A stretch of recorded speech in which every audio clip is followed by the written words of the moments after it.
할렐루야. 금요 성령 집회에 오신 여러분들 환영하고 축복합니다. 오늘 여러분들의 마음 가운데 그리고 모든 심령들 가운데 주님께서 함께 하시고 성령 충만의 역사가 있으실 줄 믿습니다. 오늘 우리가 읽은 말씀은 예수님의 가르침 중에 핵심 중에 핵심이라고 할 수 있습니다. 아주 명료하고 찬란한 다이아몬드 같은 그런 진리입니다. 이 말씀은 예수님을 따르는 것에 대해 말씀하고 있어요. 제자도 어떻게 하면 예수를 따르고 어떻게 하면 예수의 제자가 될 수 있는가? 아무든지 나를 따라오려거든, 이렇게 말하죠. 처음부터 충격적인 말씀이 등장합니다. 아무든지 나를 따라오려거든 자기를 부인하라. 제가 중고등학교 때만 해도 수많은 기독교 캠프에서 비전이라는 단어를 외쳤습니다. 비전을 가져라. 꿈을 가져라. 요셉이 되어라. 그리고 이 땅의 많은 교회의 청소년들을 향해서, 그리고 많은 성도들을 향해서 자기 실현에 대한 꿈을 심어주었습니다. 그리고 마치 이것이 하나님의 뜻인 듯 축복인 것처럼 포장해 왔습니다. 그래서 자기 열심으로, 자기 노력으로 능력을 키워서 사회에서 꿈을 이루고 비전을 이루고 성공하게 되면 그것이 마치 하나님이 주시는 축복인 것처럼 믿었습니다. 반대로 그것을 이루지 못하면, 하던 일을 실패하고 비전이 없고 꿈이 없으면 마치 실패자처럼, 세상의 실패자처럼, 믿음의 실패자처럼, 교회에서마저도 낙인을 찍어버리는 끔찍한 일을 했던 때가 한국 교회에 있었습니다. 그러나 예수님은 오늘 우리에게 말씀하시기를 복음은 자기 실현, 자기 성공이 아니라 자기 부인이라고 말씀하십니다. 복음은, 진짜 복음은 자기 실현, 비전, 꿈, 자립 이런 것이 아닙니다. 이런 복음을 꿈꾸다 보면 마치 예수님을 알라딘에 나오는 요술램프 지니처럼 여기게 되는 거예요. 램프를 문지르면 예수님이 튀어나와서 무엇을 도와드릴까요? 묻는 거죠. 그리고 우리가 원하는 것을 이야기하면 예수님이 가져다 주시는 그런 정말 말도 안 되는 이야기죠. 마치 자판기처럼 우리가 기도를 넣고 헌금을 넣고 헌신을 넣고 우리가 필요한 것에 대한 버튼을 띡 누르면 원하는 것을 주시는 듯한 그런 자판기 하나님으로 여기는 사람도 있다는 것이고, 그렇게 하나님을 한국교회가 만들어 왔습니다. 심지어 복음주의라고 말하는 분들도 이런 말을 할 때가 있어요. 예수님은 여러분이 건강하기를 원하십니다. 몸이 아픈 분들이 있으세요? 건강을 구하지 않았기 때문에 그래요. 예수님은 여러분이 부자로 잘 살기를 원합니다. 가난한 분 있으세요? 재물을 구하지 않았기 때문입니다. 예수님은 여러분이 빚더미에서 사는 것을 싫어하십니다. 그래서 일어나 교회에 넉넉히 헌금하는 것을 원하십니다. 신앙의 힘으로 악령에서 벗어날 수 있습니다. 예수님은 여러분의 어떤 고난도 겪지 않기를 원하십니다. 구원은 여러분에게 건강과 재물과 행복을 약속합니다. 심지어 복음주의에 있다는 말하는 목사님들조차도 이런 이야기를 한다는 것이죠. 마치 우리의 노력이 없어서, 마치 하나님을 자판기 하나님처럼, 그래서 이 땅에서 잘 먹고 잘 사는 것에 실패했고 성공한 것처럼. 그러나 이런 것들은 다 틀렸다는 거예요. 요즘에는 심리학을 내세우는 교회도 있습니다. 그런 곳에서는 여러분에게 평화와 기쁨을 주기 위해 예수님이 오셨다고 말씀하세요. 예수님은 우리를 성공한 사업가로, 성공한 학생으로 만들어준다고 말하기도 합니다. 예수님이 우리의 기분을 좋게 하시는 분으로 교회에서 설교하고 있어요. 낮아진 자존감을 높여주고 자아상을 높여주고 부정적인 생각을 그치도록 도와준다는 걸. 도대체 왜 교회에 이런 풍조가 들어오기 시작한 걸까요? 그냥 떠돈다고 말하지 못할 정도로 오히려 이런 풍조들이 주류 교회들 안에 퍼지게 되었어요. 가짜 복음이 오늘날 한국교회의 주류가 되어버린 상황이 도대체 언제부터인가? 어떤 미국 목사님이 긍정의 힘이라는 책을 썼습니다. 세계의 많은 교회가 긍정의 힘이라는 책으로 영향을 받았어요. 그러나 그 책에 보면 복음에 대해 이야기하지 않습니다. 오히려 자아의 죽음, 십자가, 자기 부인에 대해서는 부정적인 생각이 들기 때문에 이야기하지 않은 것이 좋다고 말해요. 그런 분위기를 만들죠. 실제로 이 책을 쓰신 목사님의 인터뷰를 한번 찾아보세요. 실제로 그런 이야기를 합니다. 교회에서 십자가 이야기하면 안 됩니다. 자아의 죽음에 대한 이야기하면 안 됩니다. 그런 인터뷰를 실제로 합니다. 그런 풍조가 이 땅을 덮고 있어요. 또 비슷한 시기에 유명해졌던 목적을 이끄는 삶이라는 책이 있습니다. 그 책 역시 한국교회에 많은 영향력을 미쳤죠. 아마 이곳에도 읽어보신 분들 많이 있을 거예요. 이 책에 대해 어느 정도 저도 동의하는 바는 있지만 문제는 그 목적이 구원이 되고 거룩이 되고 천국이 되는 것이 아니라 가족 구원이 되는 것이 아니라 세상 가치의 목적을 두어버려서 한국교회의 모든 교회들이 목적을 이끄는 삶이라는 책을 읽으면서 진짜 복음이 아니라 헛된 복음의 목적을 두었던 아주 말도 안 되는, 그래서 하나님은 그냥 이용해버리는 그 목적을 위해 하나님이 목적이 되시고 예수님이 목적이 되시는 것이 아니라 나의 목적을 이루기 위해 하나님을 사용하고 예수님을 사용해버렸던 아주 이상한 복음. 그래서 여러분 요즘에는 어떤 말이 나오는가? 목적에 이끌려들지 않는 삶이라는 말이 나오고 있습니다. 진짜 목적이 아니라 가짜 목적에 이끌려들면 안 된다라는 거예요. 실제로 요즘 많은 자유주의 신학자들이 창조를 거부하고 원죄를 거부하고 복음을 거부하고 부활을 거부하고 천국이 없다고 이야기합니다. 신학자들이. 그러면서 자신들이 신학자라고 말해요. 신학생들은 이런 내용의 책을 배우고 교회에서 가르치고 설교합니다. 미국의 새로운 개혁이라는 책을 보면 성경적 복음을 대체할 새로운 복음이 나왔다. 그리고 가르쳐요. 고전적인 신학, 다시 말하면 하나님 중심의 신학이 아니라 그것에서 벗어나서 이제는 인간 중심의 신학을 다시 써야 된다. 그래서 그 신학으로 성경을 다시 해석해야 된다. 하나님 중심을 버리고 인본주의적 신학으로 대체해야 된다는 거예요. 여러분, 이게 어떤 이단 사상이 가지고 있는 서적이 아니라 신학생들이 배우는 신학 서적입니다. 도대체 왜 이런 생각을 하는 걸까? 정말 이런 것들이 믿어져서일까요? 그렇지 않을 거예요. 그 마음 가운데 눈에 뻔히 보이는 자기 이익과 자기 실현을 위해 하나님을 이용하는 것이죠. 전통적인 하나님 중심의 신학을 버리고 심리학을 내세우고 자유주의를 내세우고 인간 중심, 자기 존중, 자기 실현, 꿈, 그동안 우리가 들어왔던 수많은 가짜 복음입니다.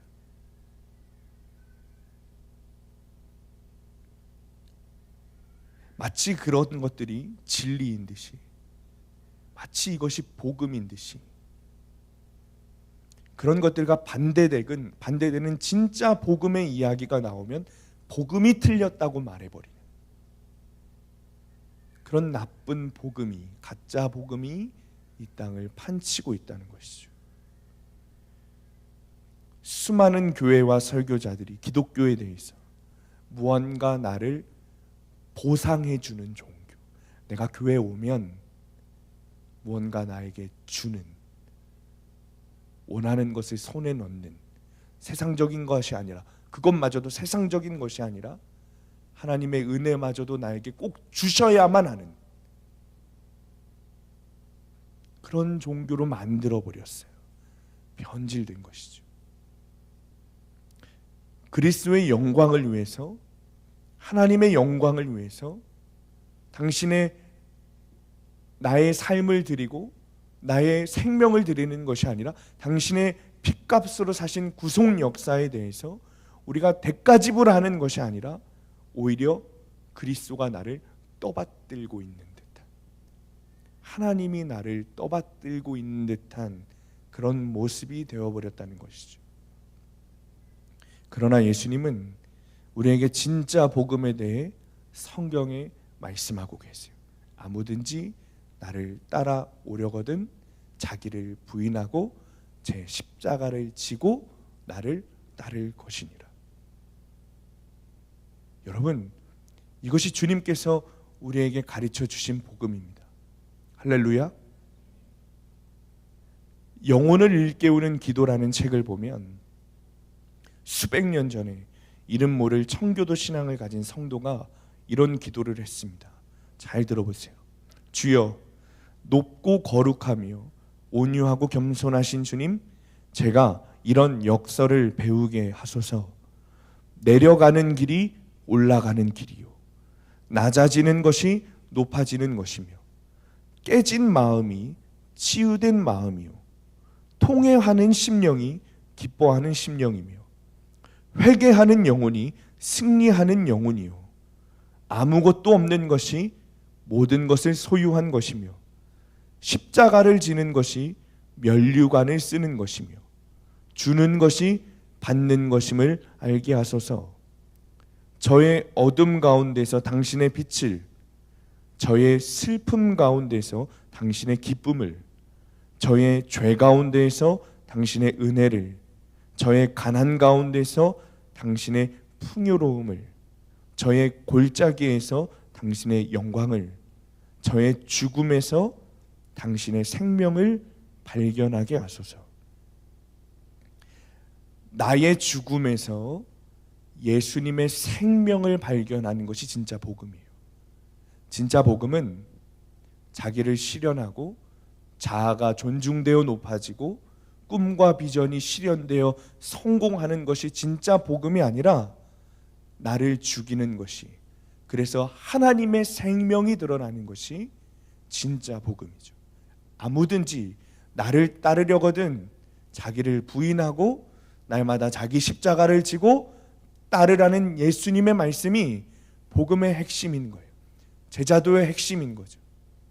그것이 그리스도인이라는 것입니다. 이것에 대해 2차 세계대전 당시에 당시 히틀러에 대항했던 독일 천재신학자 본회퍼 목사님은 이것에 대해 대가지불이라고 표현합니다. 직역하면 예수님의 제자가 되기 위한 대가라고 말하는 거예요. 예수님의 제자가 되기 위해서는 대가가 필요하다는 것입니다.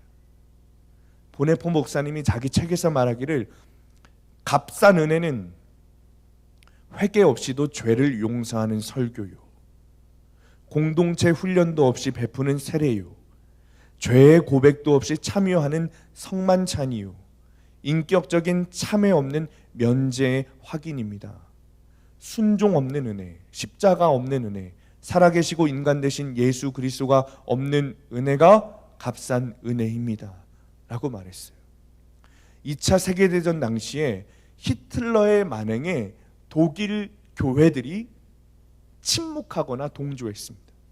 그 모습을 본 보네퍼 목사님이 비난하며 독일 교회, 당시 교회들이 예수의 길을 따르지 않으면서 너희들이 교회고 제자라고 말하는 것이 합당하느냐, 너희들이 어떤 희생도 치르지 않고 어떤 대가도 지불하지 않으면서 내가 예수 믿는다고 말하는 것이, 그리스도인이라고 말하는 것이 합당한가? 그것은 값싼 은혜다, 가짜 복음이다 라고 말했다는 거예요. 아마도 이 비판은 오늘날 한국교회와 저와 여러분도 결코 피하지 못하는 말씀이죠. 오늘 본문에서 주님은 참된 제자가 되기 위해서는 대가 지불이 필요하다고 말씀하시는 거예요. 누가복음 14장에도 동일한 말씀을 하세요. 25절 27절에 수많은 무리가 함께 가 있어요. 예수께서 돌이키사 이르시되 무릇 내게 오는 자가 자기 부모와 처자와 형제와 자매와 더욱이 자기 목숨까지 미워하지 아니하면 능히 내 제자가 되지 못하고, 누구든지 자기 십자가를 지고 나를 따르지 않는 자도 능히 내 제자가 되지 못하리라. 가족과 자기 목숨과 부모, 형제, 아내까지 미워하지 않으면 제자가 되지 못한다. 자기 십자가를 지고 따르지 않아도 제자가 되지 못한다. 예수님의 제자가 되기 위해서는 자기 목숨을 미워하기도 해야 되며 자기 십자가를 지고 날마다 따라가야 한다는 것입니다. 그것이 진짜 예수님의 제자라는 거예요. 물론 어떤 사람들은 이것을 문자적으로 이야기하면서 가족들을 다 등져야 한다고 이야기하지만 그것이 아니라 우선순위를 말하는 것이겠죠. 김용희 선교사님께서 복음을 영화롭게 하라라는 책에 보면 내 목숨보다 가족들보다 예수님이 더 우선인가? 십자가 앞에서 그것들을 단호히 버릴 수 있는가? 그것에 대해 주님이 물어보고 계신 거라 말씀하고 계세요. 십자가를 위해서라면 그것이 무엇이든 단호히 대가지불할 수 있는 모습이 우리 안에 있는가? 그리고 실제로 그 마음만 있는 것이 아니라 요구하는 것이 아니라 대가지불하라 명령하시는 겁니다. 28절, 30절 함께 읽어볼까요? 새 번역 성경인데 앞에 보면 있습니다. 시작. 너희 가운데서 누가 망대를 세우려고 하면 그것을 완성할 만한 비용이 자기에게 있는지를 먼저 앉아서 세마여 보아야 하지 않겠느냐? 그렇게 하지 않아서 기초만 놓은 채 완성하지 못하면 보는 사람들이 그를 비웃을 것이며 이 사람이 짓기를 시작만 하고 끝내지는 못하였구나 하고 말할 것이다. 아멘. 이게 무슨 말인가 하면 어떤 사람이 건물을 지으려면 그것을 완성하기까지 시간과 돈이 필요하다는 거예요. 그리고 그것을 계산하고 그 건물을 짓기 위한 재료들을 위해 그리고 인부들을 구하는 계산을 지불하고 필요한 자금이 준비되었을 때 건물을 지어야 하는 것이 단순한 상식인데 그런데 만약 그것을 계산하지 않고 지불하지 않고 그냥 시작해버린다면 어떻게 되겠는가라는 것이죠. 기초는 다졌는데 건물을 지으려고 기초는 다졌는데 기둥은 못 세우는 거예요. 지붕은 못 만들어요. 벽돌을 못 쌓아요. 그리고 공사가 끝나버리는 우스꽝스러운 모습이 된다는 것이죠. 예수님을 따르기 위해서는 예수님의 제자가 되기 위해서는 대가 지불이 반드시 필요한데 그렇지 않으면 예수를 믿고 나 예수의 제자가 되었다라는 것은 그냥 기초만 놓고 기둥도 못 세우고 벽돌도 쌓아놓지 못한 아주 우스꽝스러운 그리스도인의 모습이 된다는 것이죠. 오늘날 한국교회가 그렇게 가르치고 있습니다. 예수 믿으면 천국에 갑니다. 그런데 예수를 믿는다는 것이 무엇인지는 가르치지 않았어요. 서울 양화진에 가면 한국교회를 위해 순교하신 수많은 선교사님들의 무덤이 있습니다. 그들을 통해서 한국의 교회가 생겨나고 또 한국의 그리스도인들도 교회를 지키고 믿음을 지키기 위해 예수님을 지키기 위해 자기 목숨을 버렸습니다. 지적인 동의, 관념의 동의가 아니라 나의 생명을 드렸어요. 주기철 목사님만 순교하신 것이 아니에요. 6.25 때 감리교회 수많은 순교자들 기록으로만 170명이라 그래요. 기록으로만. 그리고 더 많은 감리교회 순교자들이 있었을 것이라는 거죠. 예수님을 지키기 위해, 교회를 지키기 위해, 믿음을 지키기 위해 자기 목숨을 대가 지불한 거예요. 1907년 평양 대부흥이 일어난 이유도 여러분 너무 잘 아시겠지만 길선주 장로님이 죽은 자신의 친구가 200원을 맡겨주면서 내 아내를 좀 부탁한다 했던 그 200원을 가로챘던 것을 예배 시간에 나와 공개적으로 회중에게 고백했습니다. 회개한 거예요. 그리고 친구 아내에게 사과하고 값을 다 지불하고 끝까지 보살폈어요. 그것으로 인해 평양에 대부흥이 일어났어요. 그 뒤로 수많은 사람들이 예배 시간에 일어나 회개하기 시작하고 마음에 있는 죄뿐만 아니라 실제로 죄를 고백하고 그것에 대해 말로만 회개한 것이 아니라 대가 지불하기 시작했다는 거예요. 기록에 보면 일본 순사들이 교회에 와서 기다리고 있었대요. 하도 많은 사람들이 일어나서 자기 회개를 하니까, 자기 죄를 고백하고 회개하니까 그 회개한 내용을 듣고 순사들이 끌고 가는 거예요. 그러면 그 사람들은 대가 지불을 하기 위해 순순히 잡혀갔다는 것이죠. 그런데 오늘날 한국교회는 믿음이야 뭐 어떻게든 잘하겠지, 교회 다니면 시간이 지나면 믿음이 커지는 것이겠지, 기초만 놓고 그 뒤로는 아무것도 하지 않는 어리석은 신앙인들로 만들고 있다는 것이죠. 예수 믿다는 것에 대해서, 믿는다는 것에 대해서 그냥 교회에 나오고 예배드리고 헌금하고 기도하고 성경 읽고 봉사하고 선교하는 그 정도로 예수 믿는다라고 정의를 해버렸어요. 그렇게 됐더니 어떻게 되는 줄 아십니까? 더 심각한 문제는 그게 전부라고 생각하니 나는 전부를 안 해도 되겠지 라면서 기본도 하지 않아요. 그리스도인들에게 대해서 말하기를 우리를 성전이라고 이야기합니다. 성전을 기초만 놓고 기둥은 세우지 않는 거예요. 땅은 갈아엎었는데 벽돌은 안 쌓는 거예요. 기둥을 놓고 벽을 쌓는 대가지불은 하지 않는 거죠. 그것까지는 하기 싫은 거예요. 나의 믿음을 지불하기 싫은 거예요. 나의 믿음의 실험을 해보기 싫은 거예요. 그러니 어떻게 기둥을 세우고 벽돌을 쌓겠어요? 주님, 내 마음의 성전 안에 좀 자리하여 주십시오. 주님, 내 마음의 성전 안에 좌정하여 주십시오. 고백은 하는데 기둥도 없고 지붕도 없고 그냥 기초만 놓은 공사장 안에 주님 앉아 계십시오 하는 그런 이상한 우스운 모양새가 되고 있다는 것이죠. 지금 우리가 그렇다는 거예요.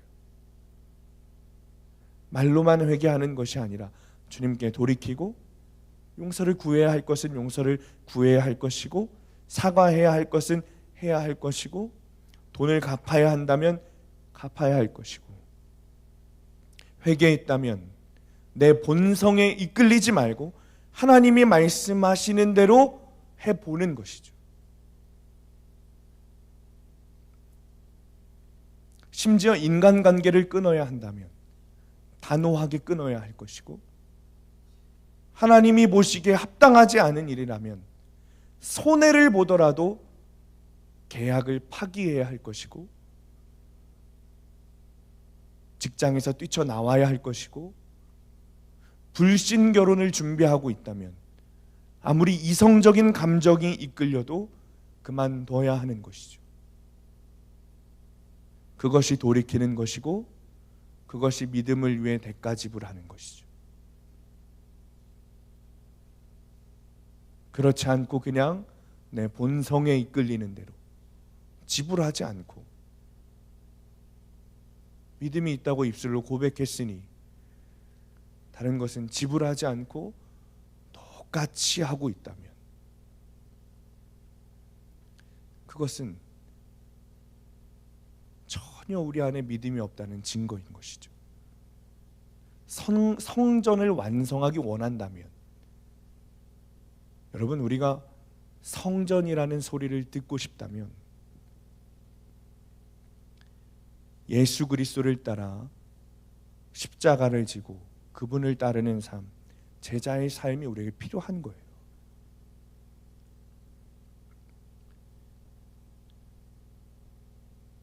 소금이 짠맛을 잃으면 거름으로도 쓸 수 없어 밖에 버려지는 것입니다. 여러분, 우리가 예수를 믿는다고 하지만, 우리가 성전이라고 이야기는 하고 있지만 정말 성전이라고 이야기할 수 있는 존재입니까?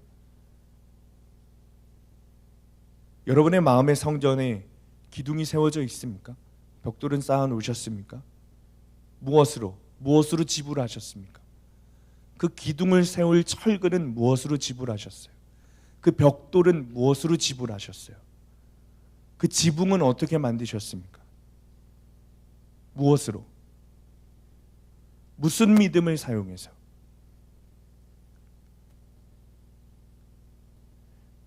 돌이키지 않고 회개하고 돌아가지 않으면 우리는 맛을 잃은 소금에 불과한 것입니다. 버려지는 것이죠. 예수 그리스도가 우리를 위해 십자가에 죽으셔서 치르신 귀한 보혈과 부활하심으로 성령을 통해 우리에게 전해주신 하나님의 나라가 얼마나 귀한 것인지 안다면, 그 망대를 짓기 위해, 그 성전을 짓기 위해 얼마나 많은 대가를 치루어야 하는지 그것을 안다면, 구원의 하나님 나라가 얼마나 귀한 것인지 우리가 안다면 그것을 위해 대가를 치르는 것은 기꺼이 하는 거예요. 기꺼이. 우리 삶에 예수 그리스도의 은혜에 대한 값비싼 대가 지불이 없다면 마치 밭에 숨겨진 보화를 찾은 사람이 내 모든 소유를 다 팔아 그 밭을 산 것처럼, 그 은혜가 얼마나 귀한지 안다면 우리가 기꺼이 지불하게 되는 것이죠. 그것이 없다면 우리는 아무것도 모르는 거예요. 천국에 대해서. 천국이 얼마나 귀한 것인지, 혹은 우리가 은혜를 값싼 은혜로 만들고 있는 것은 아닌가. 좁은 길, 십자가의 길, 제자의 길은 결코 값싼 은혜로 걸을 수 있는 길이 아닙니다. 그리스도를 위한 고난이라는 영화가 있습니다.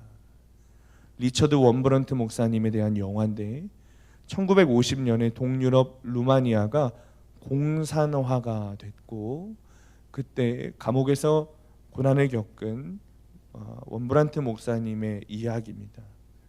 그리스도를 위한 고난이라고 번역됐는데 그 제목을 직역하면 그리스도를 위한 고문당함입니다. 저 단어 자체가 고문당하다라는 뜻이에요. 원래 제목이 더 현실적으로 피부에 와닿죠. 소련 군대가 루마니아를 점령했고 이 국가를 공산주의 체제로 바꾸려고 할 때 종교 지도자들을 이용하려고 그랬어요. 앞세웠어요. 그래서 이 공산주의가 하나님 나라의 뜻에 부합한다 이렇게 교육하기 시작했어요. 그 당시 루마니아 인구의 90%가 기독교인이었기 때문에 종교 지도자를 다 모아놓고 한 4,000명 되는 종교 지도자들을 다 모아놓고 이 공산주의가 하나님 나라를 위한 것이다 이렇게 막 가스라이팅을 한 거죠, 한마디로. 그래서 공산주의와 협조하는 것이 애국하는 것이고 하나님을 위한 것이다 막 교육했어요. 그러자 막 종교 지도자들도 앞다투어서 맞다 공산주의 해야 된다 그런 루마니아를 점령했던 그 공산당이 종교 지도자들을 이용해서 여론을 막 형성하는 거예요. 근데 반대로 당시 종교 대표로 참여했던 이 원브라트 목사님이 주도했던 분위기도 있었습니다. 그 반대파죠. 공산주의는 기독교와 다르다. 공산주의 해야 되는 것 안 된다.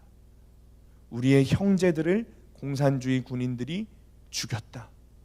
소련 공산주의들이 우리의 형제들을 순교자로 만들었다. 우리의 임무는 세상 권력자들을 지지하는 것이 아니라 오직 창조주 하나님과 예수 그리스도를 영화롭게 하는 것이다. 이런 메시지를 공산주의 반대편에서 막 연설하기 시작했어요.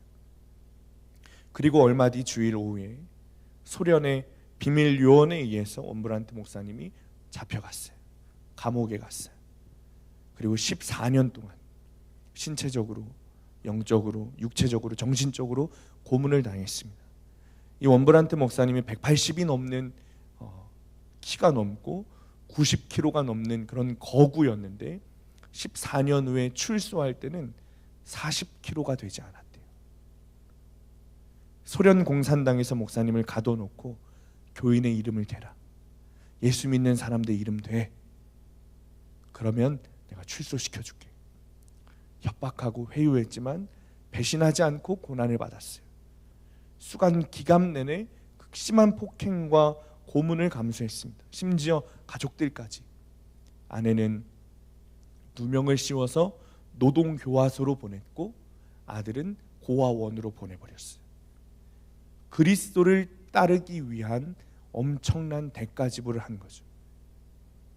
그리고 14년 후에 감옥살이를 끝내고 출소한 원브란트 목사님이 그 감옥 안에서 만났던 위대한 그리스도인들에 대한 이야기를 했습니다.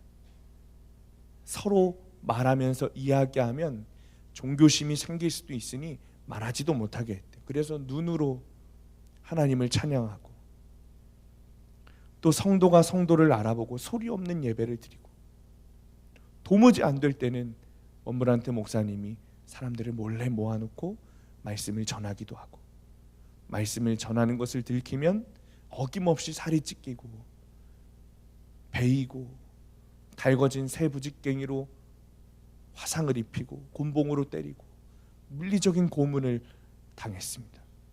그럼에도 불구하고 그것을 대가 지불하며 복음을 전파했다는 거예요. 어느 날은 이런 일도 있었대요. 감옥에서 하도 춥고 먹지 못하니까 수많은 사람들이 폐렴에 걸렸대요. 그래서 폐렴에 걸린 사람들만 병동에 모아둔 거예요. 원브란트 목사님도 폐렴에 걸려서 거기에 가게 됐어요. 그런데 다른 환자들 중에 외부에서 받아온 가족들이 돈을 써서 감옥으로 들여보내준 치료약을 목사님에게 양보하는 사람도 있었대요. 목사님이 예수님을 위해서 감옥에서 수많은 고문을 대가 지불로 드리면서 우리에게 복음을 전파해 주시는데, 자신은 복음을 전파하는 것은 어려우니 가족들이 나에게 준 치료제를 대가 지불로 목사님에게 드렸다는 거예요.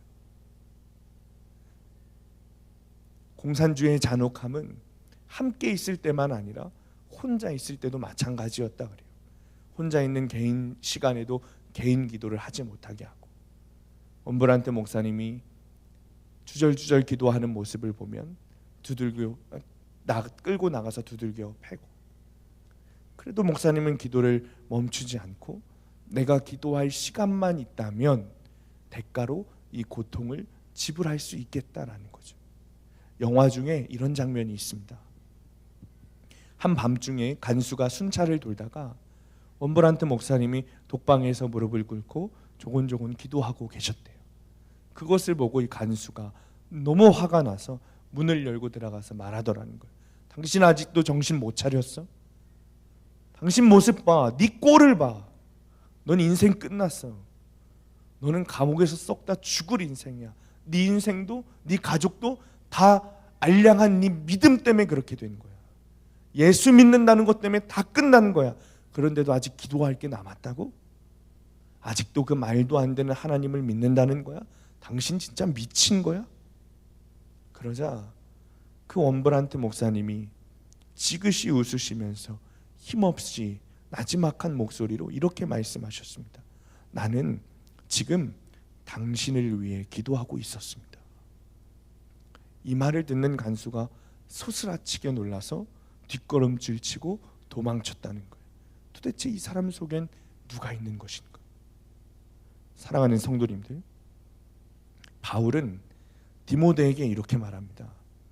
그대는 그리스도 예수의 훌륭한 군사답게 고난을 함께 달게 받으십시오.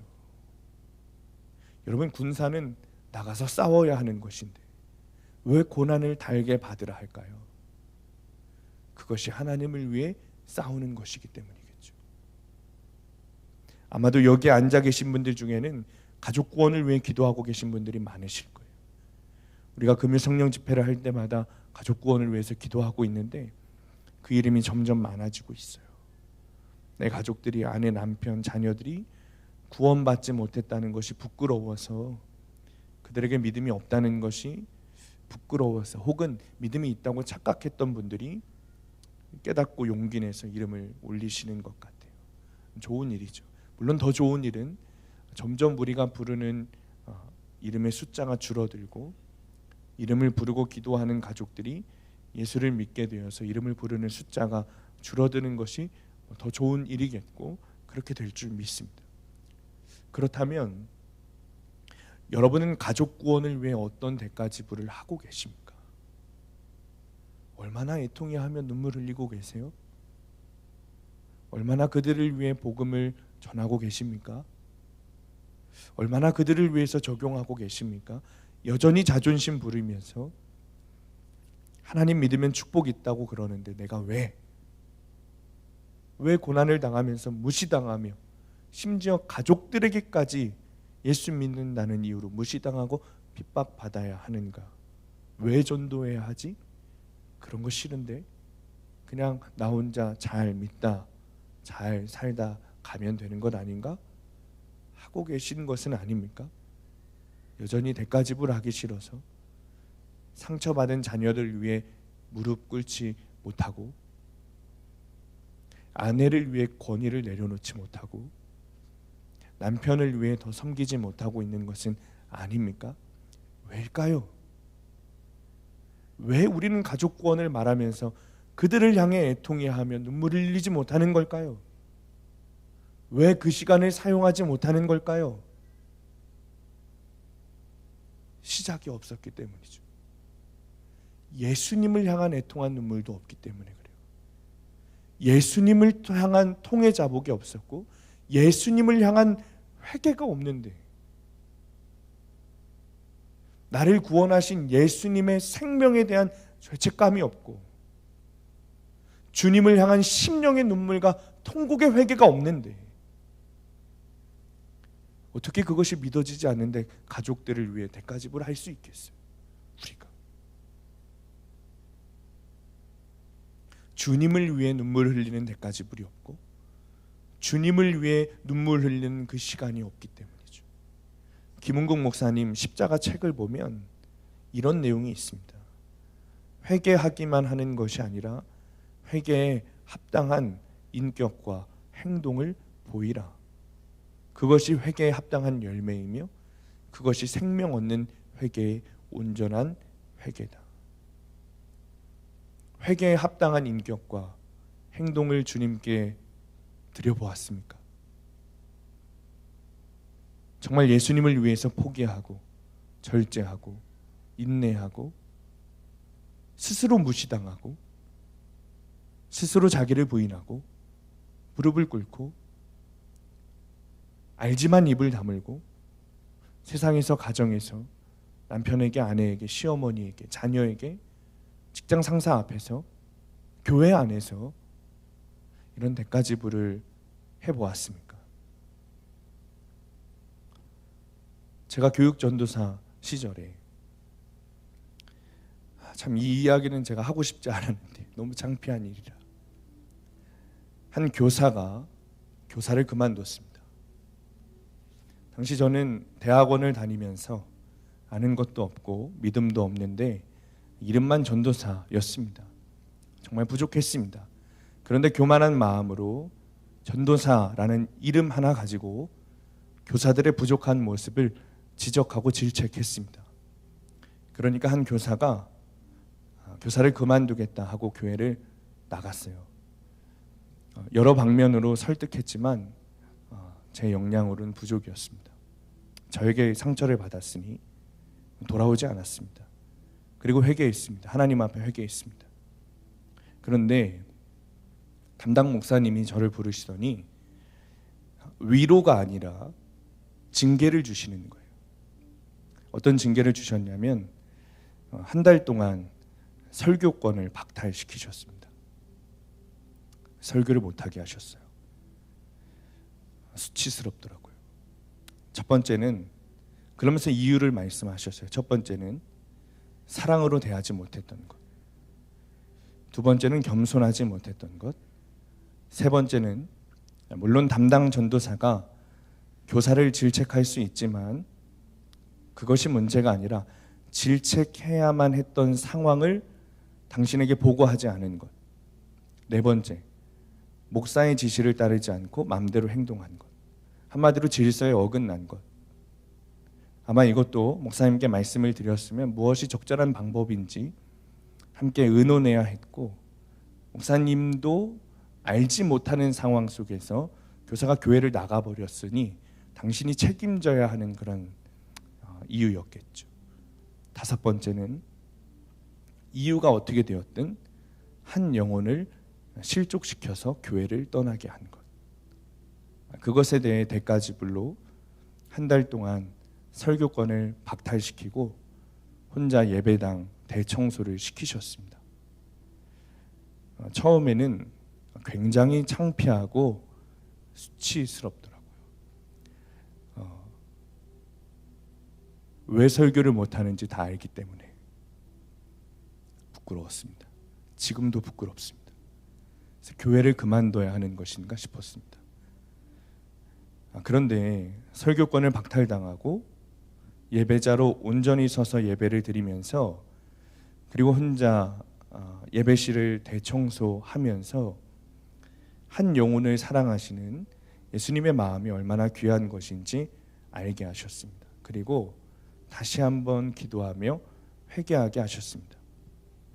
그리고 났는데 한 달 뒤에 나갔던 교사가 다시 돌아왔어요. 자초지종을 물어보니 목사님이 직접 찾아가셔서 눈물 쏙 빠지게 혼내시고 교회로 돌아오시게 한 거예요. 저에게는 그렇게 대가지불을 하게 하시고 다시 회개하게 하시고 다시 예수님을 만나게 하셔서 목회자가 무슨 일을 해야 하는 것인가, 그리고 어떻게 사역하게 하시는지 깨닫게 하셨습니다. 사랑하는 성도님들, 회개는 말로만 끝나는 것이 아닙니다. 반드시 하나님께로 돌아서는 일이 있어야 합니다. 믿음은 말로만 하는 것이 아닙니다. 주님이 나에게 주신 핏값에 대가 지불이 필요합니다. 회개에 합당한 대가 지불, 회개에 합당한 열매, 회개에 합당한 인격과 행동이 있어야 합니다. 그것이 진짜 돌이키는 것이죠. 한 미국의 외국 목사님의 설교를 잠깐 들었습니다. 예수님께서 베드로에게 말씀하시기를 7번이 아니라 7번씩 70번이라도 용서하여라. 그 이야기를 하시면서 베드로도 대단하다는 것이죠. 7번 용서도 대단하다는 거예요. 그게 완전수, 7이라는 완전수라는 것이 아니라 우리도 그렇다는 것이죠. 우리도 아이들이 나에게 물어볼 때도 이게 뭐야? 한 번은 이야기해 주죠. 2번 이게 뭐야? 2번 친절하게 이야기해 주죠. 3번 이게 뭐야? 그럼 짜증내죠. 그런데 화났을 때, 아내와 남편이 싸울 때 아내가 당신 이거 잘못했잖아, 내가 이렇게 말했잖아, 이거 잘못했잖아, 이렇게 말했잖아, 2번까지는 괜찮다는 거예요. 3번째가 되면 큰 소리가 나죠. 7번도 대단하다는 거예요. 그러나 주님은 베드로의 7번 용서하면 괜찮습니까? 라는 것에 대해 거절하셨다는 겁니다. 7번씩 70번이라도 용서하는 것이 예수를 믿는 자의 합당한 인격과 행동이다. 그것이 나 예수의 핏값으로 산 나의 제자들, 너희들이 해야 하는 대가 지불인 거야. 다른 이들이 너를 무시하고 십자가에 달아 죽이려고 할 때 피하고 도망치는 것이 아니라 그것에 합당히 주님을 위해 고난받을 수 있다면 그것이 기쁨인 것을 알고 그렇게 당하는 것, 그것이 회개에 합당한 열매를 맺는 것이야. 그것이 그리스도인들이 해야 하는 일이야. 가족 구원을 이루시기 원하십니까?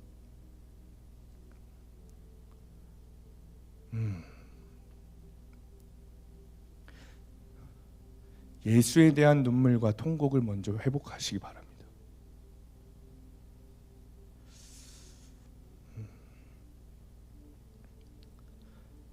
저에게도 복음을 전하기보다 먼저 내재에 대한 회개와 적용이 있어야 되는 것이고, 여러분들도 정말 사랑하는 가족들이 함께 구원받아 천국에 가고 싶다면 예수에 대한 눈물과 통곡을 회복하십시오. 애통해야 하며 여러분이 예수님을 십자가에 못 박았다는 것을 인정하고 회개하십시오.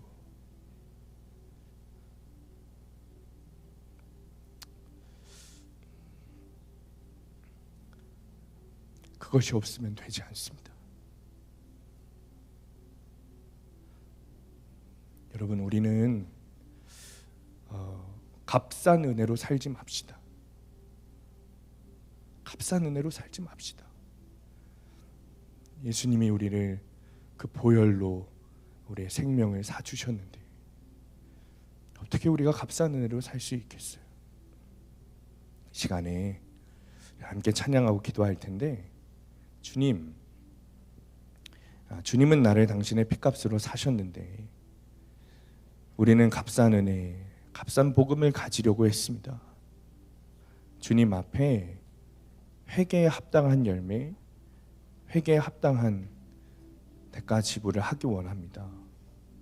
말로만 회개하는 것이 아니라 회개에 합당한 열매를 맺게 하시고 회개에 합당한 인격과 행동이 있게 하여 주옵소서. 고백하며 기도하시고 성령님의 살아 숨쉬는 은혜가 여러분의 삶 가운데 임하게 되시기를 예수님의 이름으로 간절히 축원합니다. 우리 이 시간에 함께 찬양하고 기도하겠습니다. 우리에게 이르시되 아무든지 나를 따라오려거든 자기를 부인하고 날마다 제 십자가를 지고 나를 따를 것이니라. 주님, 자기를 부인한 적 없습니다.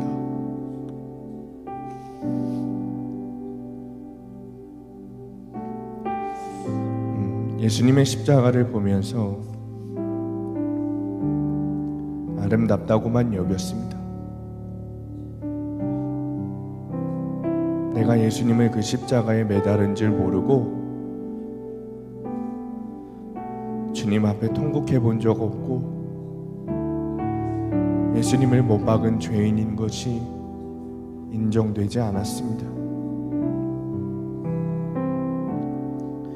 주님, 십자가를 지고 따른다는 것이 그냥 말로만 되는 것이 아님을 깨닫습니다.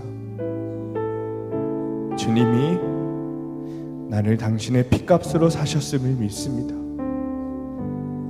주님, 이것이 이제는 내가 머리로만 아는 것 아니고 내 영혼이 믿어지게 하여 주옵소서. 아멘. 주님,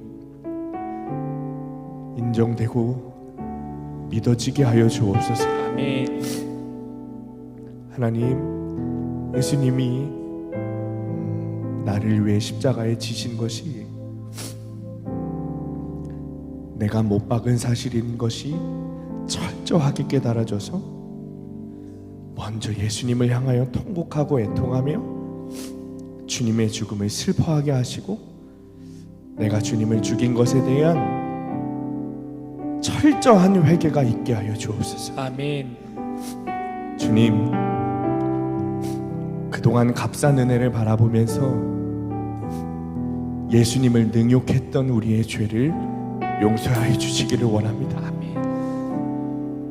값싼 은혜를 바라보면서 이것이 다라고, 이것이 전부라고, 진짜 복음은 아무것도 모르면서 값싼 복음으로 구원받았다고 혼자 스스로 위로했던 아버지, 우리의 모습들을 회개하게 하시고 주님 앞에 예수님이 나를 당신의 보혈의 피값으로 사셨으니 예수 믿는 대가 지불하게 하시고 구원의 대가 지불하게 하여 주옵소서. 아멘. 회개하여 합당한 열매 맺게 하시고 말로만 회개하는 것 아니라 하나님께 돌이켜 그리스도인 나온 믿음의 지불이 있게 하여 주옵소서. 아멘. 자기를 부인하고 날마다 제 십자가를 지고 나를 따를 것이라 라는 주님의 명령에 순종하게 하시며 하나님, 이제는 하나님 앞에, 예수님 앞에 아버지 통회 자복하며 회개하고 아버지 나의 십자가를 지고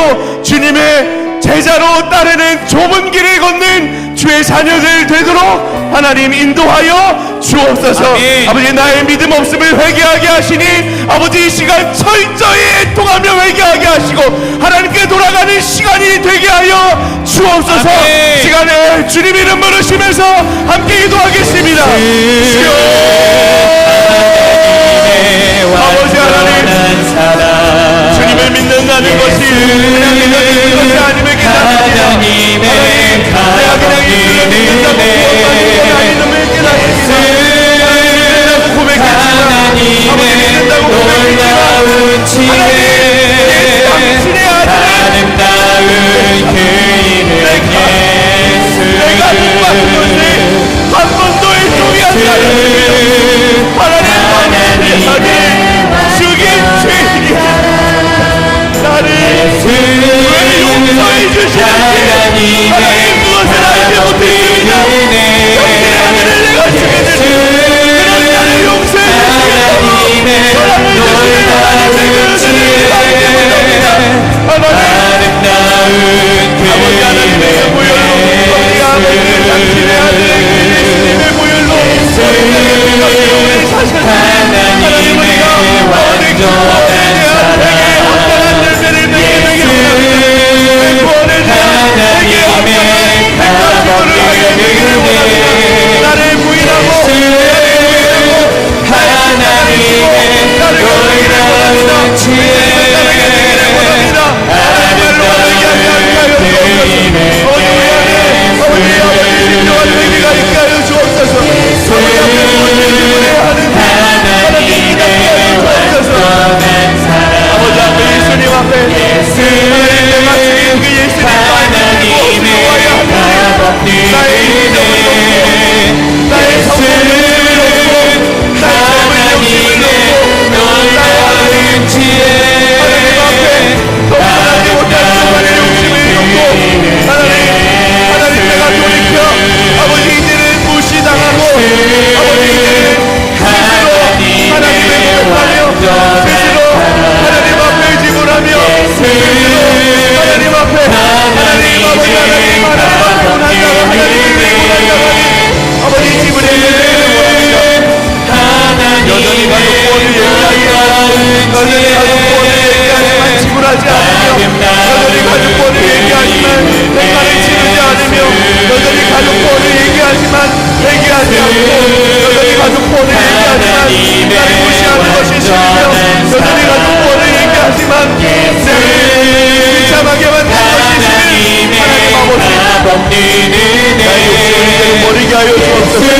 나의 수치가 드러나고 나의 연약함이 드러나고 나의 부끄러움이 드러날지라도 아버지 그것이 하나님께 드려도 예수님께 드려도 아버지 신약의 구원을 이루는 일에 사용될 수만 있다면 아버지 하나님 같이 일어나기 원합니다. 같이 일어나기 원합니다. 하나님 나에게 가르쳐 주시고 아버지 여전히 내가 하지 못하는 아버지 나의 인생 가운데 하나님 아버지 고백하며 아버지에게 합당한 일과 예배에 합당한 행동이 우리 안에 있게 되기를 원합니다.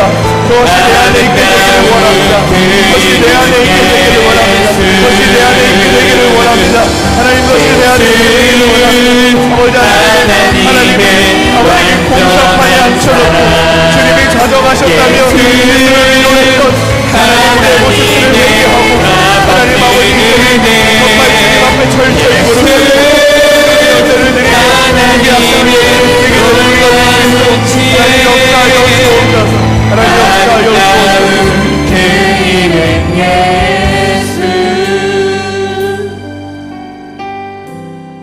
시간에 치유의 은혜를 누리기 원하시는 분들은 일어나서 기도하시기 바랍니다. 치유의 핵심은 나의 문제를 주님께 가지고 나오는 것입니다. 질병이 있는 곳에 손을 대시고 마음에 상처가 있는 분들은 가슴에 손을 대시고 기도하시기 바랍니다. 특별히 여전히 예수님을 내가 못 박았다는 것이 인정되지 않으시는 분들이 있다면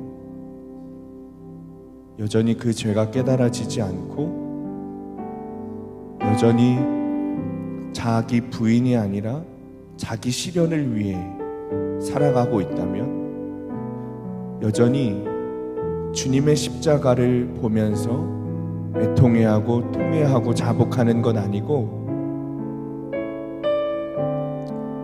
그것이 나와 상관없다고 여기고 있다면 하나님 그 영적인 질병을 치유하여 주십시오 고백하시면서 가슴에 손을 대고 기도하시기 바랍니다. 베드로전서 2장 24절 말씀입니다. 친히 나무에 달려 그 몸으로 우리 죄를 담당하셨으니 이는 우리로 죄에 대하여 죽고 의에 대하여 살게 하려 하심이라. 그가 채찍에 맞음으로 너희는 나음을 얻었나니. 주님, 이 시간 성령님을 구합니다. 우리의 왕 되시는 주님, 우리의 주인 되시는 성령님, 만물의 창조주 하나님, 이곳에 임재하여 주옵소서. 주님, 이곳 가운데 우리의 마음 가운데, 이 공간 가운데, 이 시간 가운데, 아버지 이곳에 앉아있는 모든 심령들의 영혼 가운데 하나님 찾아와 주옵소서. 아멘. 이 시간 예수의 피를 아버지 이곳에 앉아있는 모든 영혼들의 마음 가운데 덮어 주옵소서. 아멘. 하나님, 주님의 지성소 앞에 무릎 꿇고 나아가오니 자녀들의 간절한 기도를 들으시고 당신의 뜻을 이루어 주옵소서. 아멘. 내 마음에 뿌리 박힌 아버지 고통과 질병의 문제를 아버지 성령의 불로 태워주시고 나의 모든 부정적인 생각과 나의 모든 육체의 질병과 나의 모든 정신의 문제를 치료하여 주시옵소서. 나를 창조하신 하나님께 집중하여니 하나님, 나를 만드신 하나님께서 나를 새롭게 하여 주옵소서. 예수 그리스도의 이름으로 명하노니 머리부터 발끝까지 온전하게 될지어다. 아멘. 예수 그리스도의 이름으로 명하노니 모든 질병이 사라질지어다. 아멘. 예수 그리스도의 이름으로 명하노니 모든 세포와 조직과 뼈와 혈과 모든 신경이 풀어지고 제자리로 돌아가며 온전하게 될지어다. 아멘. 예수 그리스도의 이름으로 명하노니 모든 통증이 사라질지어다. 아멘. 영원 아파 치료의 하나님이신 줄 믿사오니 주님 치료하여 주옵소서. 아멘. 성령으로 임하여 주옵소서. 아멘. 뜨거운 물로 회복시켜 주옵소서. 아멘. 무엇이든지 믿고 기도하면 하나님께서 응답하시는 줄 믿습니다. 시간에 다같이 주님의 이름 부르시고 간절하게 기도하겠습니다. 주여, 주여, 주여. 아버지 하나님, 아버지 하나님, 아버지 하나님 문 가운데 임재하여 주옵소서. 성령님 문 가운데 임재하여 주옵소서. 성령님 하나님, 아버지 우리의 왕 되시고 주인 되시는 하나님, 문 가운데 영원히 임하여 주옵소서. 문 가운데 임하여 주옵소서. 하나님 우리의 심령 가운데 문 가운데 시간 가운데 하나님 우리에게 찾아와 주시옵소서. 하나님 이곳 가운데 찾아와 주시옵소서.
예수의 이름으로 주시며 기도합니다. 기도합니다. 하나님 역사하여 주옵소서. 역사하여 주옵소서. 역사하여 주옵소서. 역사하여 주옵소서. 역사하여 주옵소서. 역사하여 주옵소서. 역사하여 주옵소서. 하나님의 당신의 그 아름다운 지혜로 당신의 그 아름다운 놀라운 능력으로 성령의 능력으로 주옵소서. 임하여 주옵소서. 성령의 물로 임하여 주옵소서. 성령의 물로 임하여 주옵소서. 성령의 물로 임하여 주옵소서. 믿음대로 될지어다. 믿음대로 될지어다. 믿음대로 될지어다. 믿음대로 응답받을지어다. 믿음대로 응답받을지어다. 하나님 지금 자유와 가슴을 닦게 하시고 하나님 은혜 가운데 치료하여 주옵소서. 치료하여 주옵소서. 치료하여 주옵소서. 치료하여 주옵소서. 이 시간에 안수받아 기도받기 원하시는 분들은 앞으로 나오셔서 기도받으시면 되겠습니다.